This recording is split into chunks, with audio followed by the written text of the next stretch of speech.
Shalom, mes frères et sœurs en Christ, j'espère que vous allez bien. Soyez tous bénis dans le nom puissant de Jésus. Amen. Alors je reviens vers vous pour vous parler des malédictions, pour ceux qui ont entendu la vidéo hier, comme je vous avais parlé.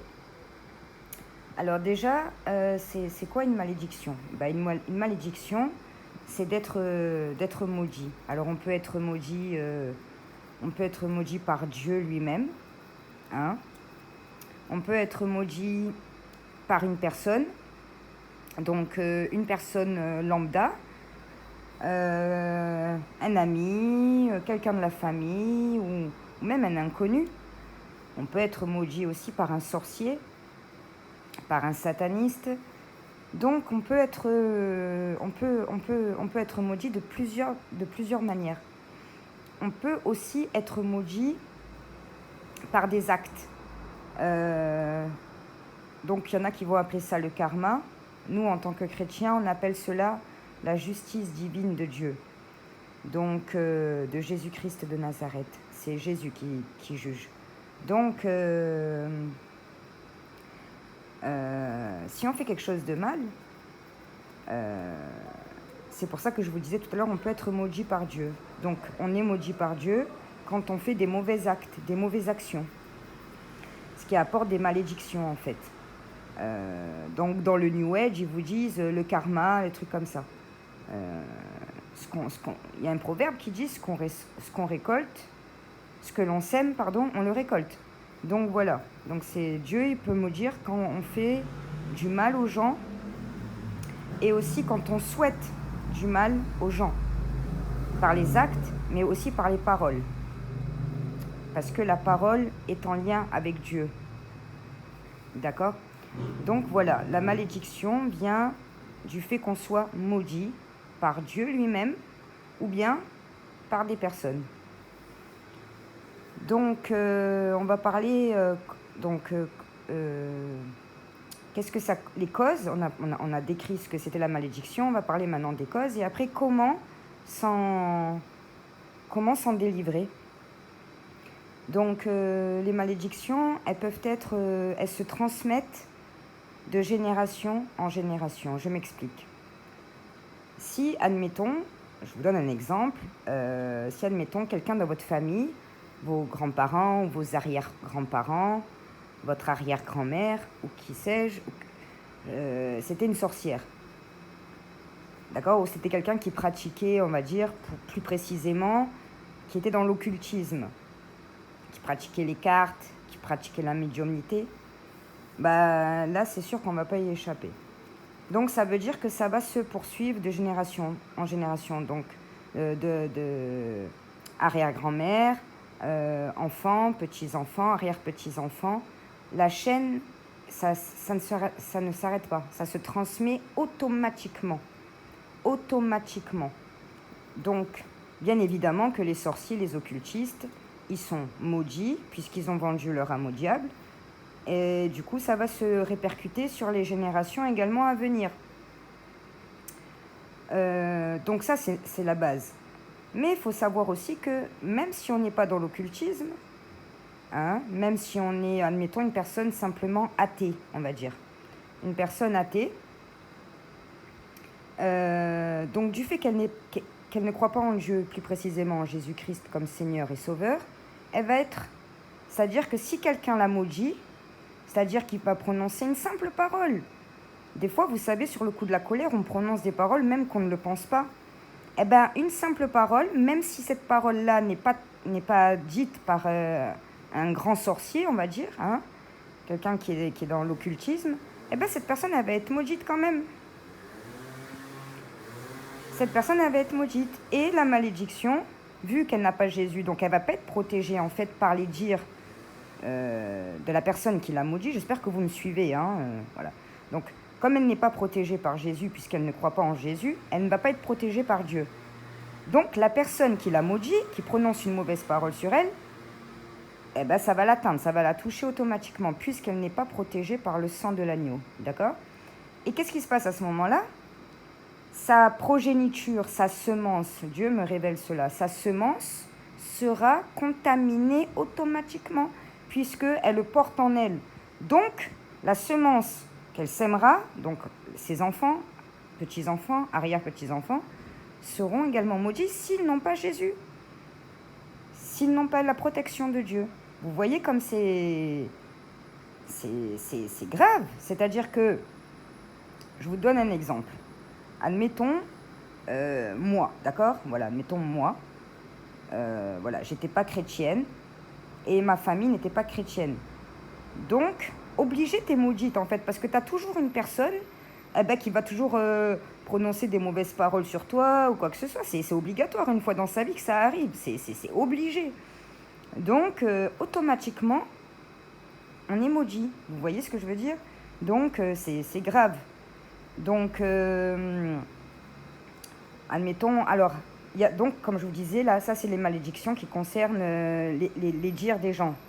Mais il y a plusieurs façons d'être maudit, comme je vous ai dit. Admettons aussi, donc le péché. Si, admettons, une personne, elle fait un enfant avec une personne mariée, ou elle-même elle est mariée, ou les deux sont mariés. L'enfant est un fruit du péché. Donc l'enfant sera automatiquement maudit, puisque c'est un fruit du péché. Vous voyez ce que je veux dire? Donc il y a plusieurs manières d'être maudit. En fait, pour faire grosso modo, pour faire simple, tant qu'on n'a pas Jésus, on n'est pas protégé, d'accord? On n'est pas protégé par Dieu le Père, puisqu'on ne reconnaît pas son Fils, parce que Dieu le Père, je répète, il a tellement aimé le monde qu'il a donné son Fils unique pour que personne ne périsse, mais que chacun parvienne à la vie éternelle. Amen. D'accord? Donc si on ne reconnaît pas son Fils Jésus-Christ comme Seigneur et Sauveur, on n'est pas protégé.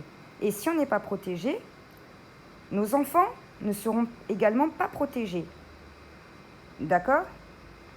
Ensuite, si on a une vie de pécheur, si on a une vie de débauche, tout ça, eh ben bien évidemment, mais qu'on croit en Jésus, admettons, mais qu'on a une vie, c'est-à-dire qu'on y croit, mais qu'on ne le craint pas, je répète, on y croit, mais on ne le craint pas. D'accord? Donc, comme on ne le craint pas, on va marcher selon sa propre convoitise, selon sa propre chair. Donc on n'est pas sauvé à ce moment-là. Il ne suffit pas de croire. Il faut aussi craindre, c'est-à-dire croire profondément. Donc, la personne sera maudite, même si, admettons, elle croit en Jésus. Elle le croit, mais elle n'a pas la foi sincère. En fait, ce n'est pas une foi sincère. Vous voyez ce que je veux dire? Donc, elle sera maudite automatiquement. Et sa descendance le sera également. Donc, tant qu'on a une vie de pécheur, on n'est pas protégé. Et donc, on peut être maudit même plusieurs fois. Plusieurs fois, on peut être maudit de plein de manières. Et le problème, c'est que ça va se répercuter de génération en génération. Je vais vous expliquer une histoire que j'ai entendue très récemment de par une personne chez qui je travaille. Donc, cette dame, elle me racontait qu'elle a perdu son fils. D'accord? Je dis entre parenthèses, paix à son âme, bien évidemment. Je dis entre parenthèses qu'il faut savoir que d'avoir un fils, c'est une bénédiction. Vous allez comprendre pourquoi je vous dis ça. Donc, cette mamie en question, que Dieu la bénisse, elle a perdu, la pauvre, elle a perdu son fils, d'accord? Quand il était jeune, son fils, paix à son âme. Sa fille a également perdu son fils. Enfant, jeune également, son fils. Et sa propre mère, elle a perdu également il y avait 2 jumeaux. Donc le garçon, elle a perdu petit. Donc vous voyez comment ça s'est répercuté. Donc on discutait et elle me dit, mais comment tu veux que je croie en Dieu après ce qui m'est arrivé? Et je lui ai dit, vous ne pensez pas que c'est parce que justement, vous ne croyez pas en Dieu qu'il vous est arrivé cela? Logique. Et moi, ça m'a sauté aux yeux. Je lui ai dit, mais qu'est-ce qui vous est arrivé? C'est une malédiction. On voit bien que ça s'est passé donc de mère en fille. Donc la grand-mère, la mère et la petite fille. Elles ont vécu exactement, que Dieu nous en préserve. Au nom tout-puissant de Jésus, qu'on soit protégé par le sang précieux de l'agneau, que Dieu nous en préserve, à vous et à moi-même. Amen. Donc, merci Père. Qu'est-ce que je disais? Donc on voit bien que les 3 générations ont vécu exactement la même chose. Et ce n'a pas été non plus une fille, ça a été aussi un fils. Ça aurait été une fille, la douleur aurait été la même, bien évidemment. Mais je lui ai dit, vous ne pensez pas que c'est une malédiction? C'était trop flagrant. C'était beaucoup trop flagrant, c'est pour ça que je vous en parle aujourd'hui. Pour vous expliquer l'importance d'avoir le Seigneur Jésus dans sa vie. Excusez-moi, je bois un peu d'eau parce que je parle beaucoup, j'ai mal à la gorge. Donc, je lui ai dit, mais quand elle m'a dit, comment tu veux que je croie en Dieu après tout ça? Je lui ai dit, mais vous ne pensez pas que c'est justement parce que vous ne croyez pas en Dieu que cela est arrivé? Parce que c'est trop flag. Grand-mère, mère et fille. Malédiction. Malédiction. Et donc, c'est une famille de païens. C'est une famille qui ne croit pas en Dieu. Qui ne croient pas en Jésus-Christ, qui ne croient pas en Dieu tout court. Donc, vous voyez l'importance d'avoir Jésus dans sa vie, parce que je peux vous garantir une chose. Satan, il ne peut pas vous atteindre quand vous êtes protégé par Jésus, par le sang de l'agneau. Sachez bien une chose, il n'y a que le sang de Jésus qui a coulé sur la croix qui peut nous protéger, parce que lui seul n'a jamais péché. Lui seul n'a jamais péché, lui seul a fait des miracles, lui seul a été ressuscité par Dieu le Père. Lui seul s'est donné sur la croix et son sang a coulé pour qu'on parvienne à la vie éternelle, au paradis. Gloire au Seigneur. Dites Amen. Donc voilà. Les conséquences de ne pas avoir Jésus dans sa vie. Et ne croyez pas, c'est pas Bouddha qui va vous protéger, c'est pas Allah qui va vous protéger, parce que Mohamed, et pour plein de raisons. Je pourrais faire une vidéo sur pourquoi l'islam, c'est pas la vérité. Il y en a beaucoup. Je vais pas en parler maintenant parce qu'il y en a trop. Si ça vous intéresse, mettez-moi des pouces et je vous en parlerai si Dieu me le permet. Donc, Mohamed, il a péché. Mohamed, il n'a jamais parlé avec Dieu. Il a vu 2 anges, mais il est écrit dans la Bible que Satan lui-même se déguise en ange de lumière. Hein? Voilà.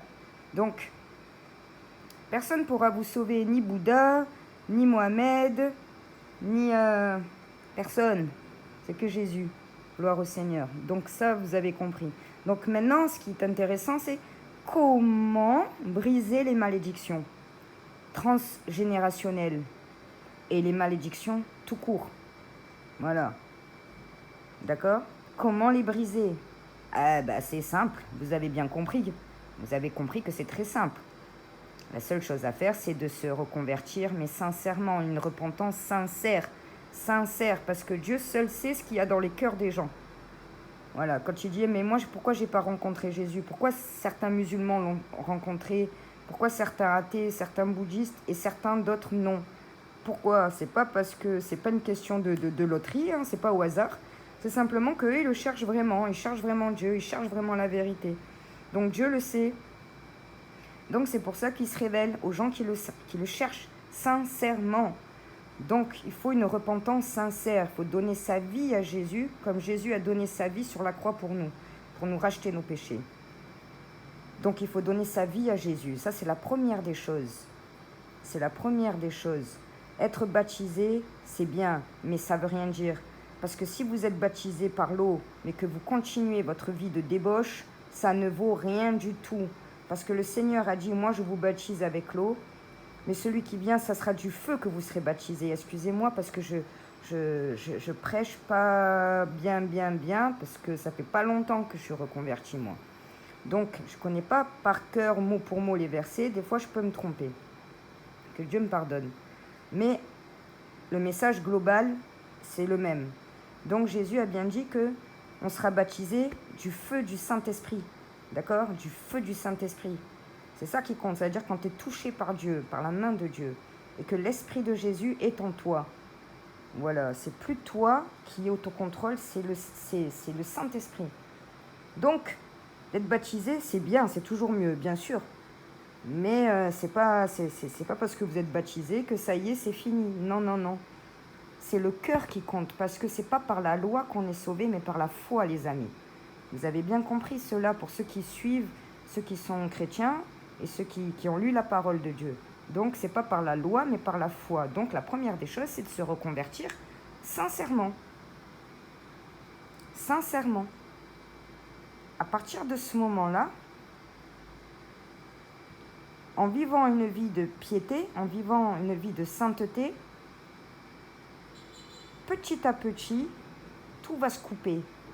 Mais quand je dis petit à petit, tout va se couper, ce que je veux dire par là, c'est que du moment où vous êtes protégé par Jésus, par Dieu, il ne pourra plus rien vous arriver. Mais les liens, ils ne se coupent pas d'un coup comme ça. Il faut du temps, un petit peu de temps. Vous voyez ce que je veux dire? C'est comme ça. C'est comme ça. Parce qu'il faut que le Seigneur est en train de me révéler. Il faut que la foi soit à l'épreuve. C'est comme ça. Et après la récompense, j'ai fait une vidéo sur ça, sur les épreuves dans la vie du chrétien né de nouveau. Donc, tout ça, mais du moment où vous donnez votre vie à Jésus, vous êtes protégé. Vous êtes protégé. Il n'y a plus rien qui pourra vous atteindre par la grâce de Dieu, du Seigneur. D'accord?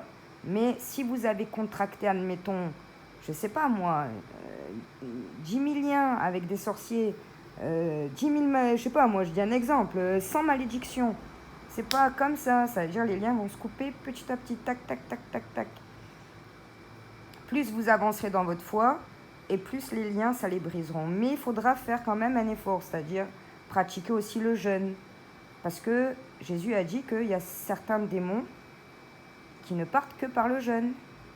Parce que les apôtres, ils avaient fait une délivrance à quelqu'un, ça n'avait pas fonctionné. Ils n'ont pas compris. Ils ont dit, pourquoi on n'a pas réussi à expulser le démon? Et le Seigneur Jésus leur a répondu, parce que cette sorte de démons, ils ne partent que par le jeûne. Vous voyez ce que je veux dire? Donc, il y a aussi des choses à faire. Il y a des sacrifices à faire. Jésus, Dieu le Père, a sacrifié son Fils pour nous, pour qu'on soit sauvés. Donc, nous aussi, on doit faire des sacrifices vis-à-vis de Dieu pour, voilà, montrer, faire preuve de fermeté dans notre foi.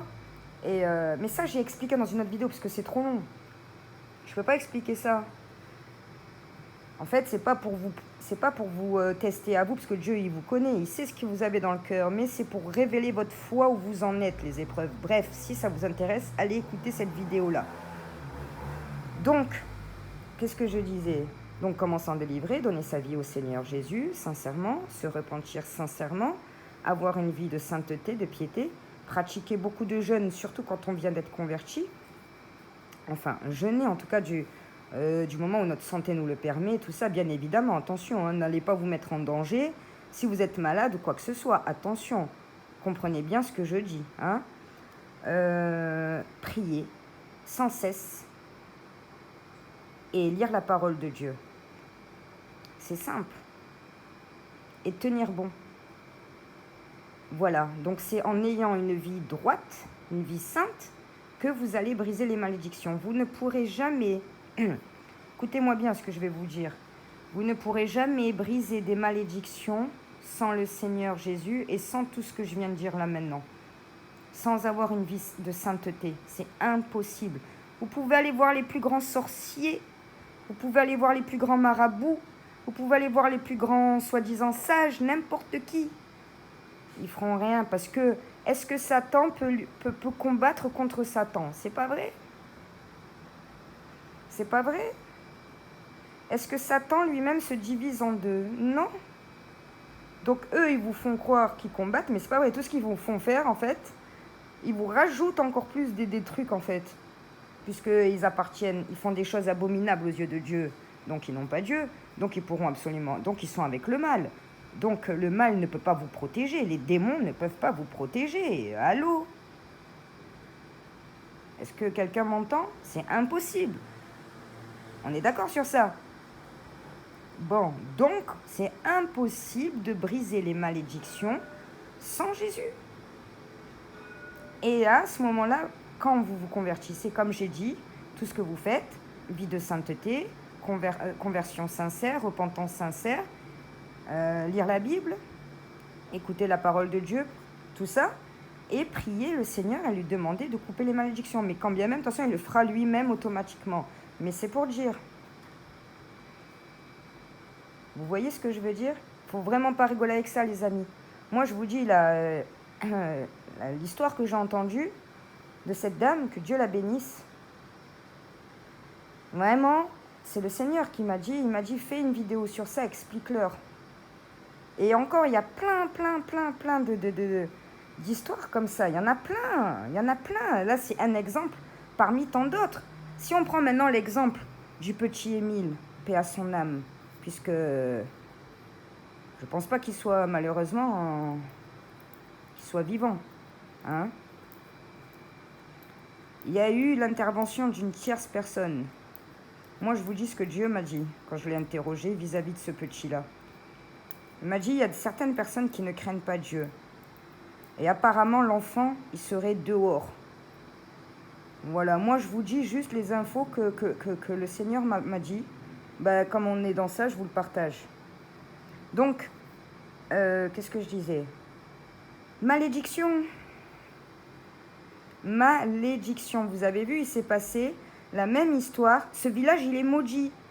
Le village, là, du Haut-Vernay, il est maudit. Allez regarder les histoires. Il y a eu le crash qui a fait des trucs de fou, une dinguerie. Ils ont retrouvé des bouts de corps pendant des je sais pas combien de temps. Un crash d'avion. Il y a eu une boulangère, je crois que c'était. Une boulangère, elle s'est fait attaquer au couteau par un fou.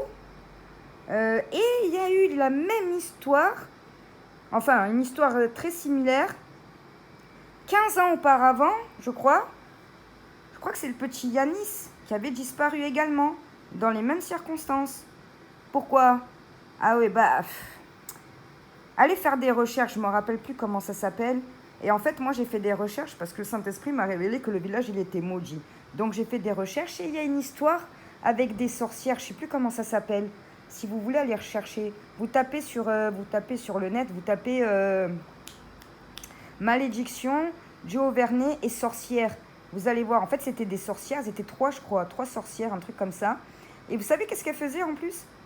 Eh ben, elles tuaient des enfants, comme par hasard. Comme par hasard. Hein, comme par hasard. C'est une histoire, attention, c'est pas de la flûte ce que je vous raconte.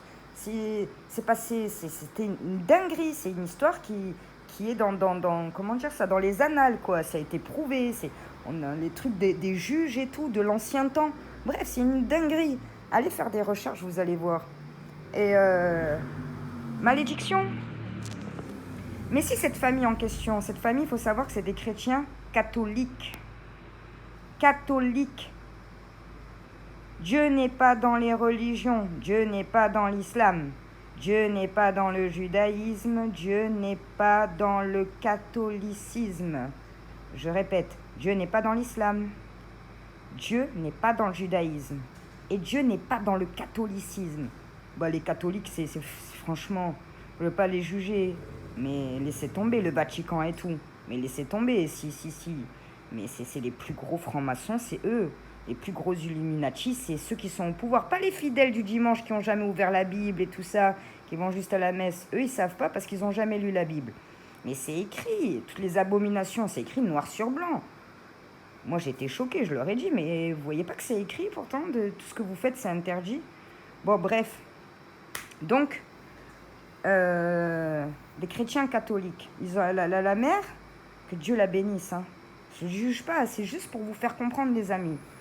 La mère, elle a demandé à faire appel à Benoît de Raquiel, je crois, une soi-disant sainte qui, le diable l'emmenait dans la montagne et que les anges la ramenaient.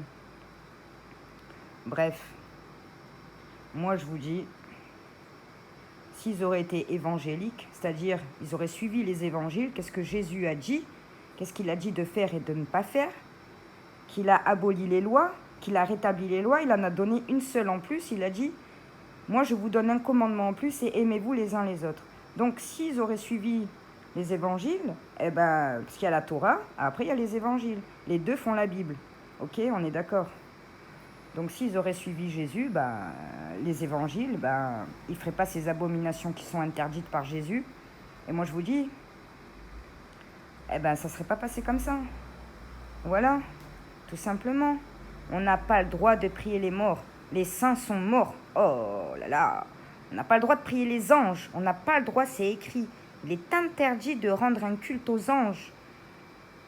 Et Jésus a dit, il n'y a pas d'autre intermédiaire entre Dieu le Père et vous, sauf moi. Donc on ne peut pas passer par des saints, on ne peut pas passer par des morts, on ne peut pas passer par des anges pour parler à Dieu. On doit passer par Jésus-Christ, son Fils. Il n'y a pas d'autre intermédiaire. Donc les gens, ils prennent des intermédiaires. Ce qu'ils ne savent pas, c'est comme c'est une interdiction, ça veut dire que ça ne marche pas, ça veut dire que c'est impossible. Et donc ça veut dire que les gens qu'ils invoquent, ce n'est pas eux qui vont venir en fait. Voilà. Bon, je me suis un peu égarée, mais ça reste dans le sujet. Comprenez bien une chose, Dieu n'est pas dans les religions. Voilà. Je vous le dis, Dieu n'est pas dans les 3 religions. Il n'est pas dans ça. Voilà. Dieu, il est simple. Il n'y a pas de rituel, il n'y a pas de trucs comme ça. Ça, c'était avant, à l'époque. À l'époque de Moïse et tout, qui faisait des sacrifices et tout, pour rendre... qui faisait des sacrifices à Dieu, tout ça, tout ça.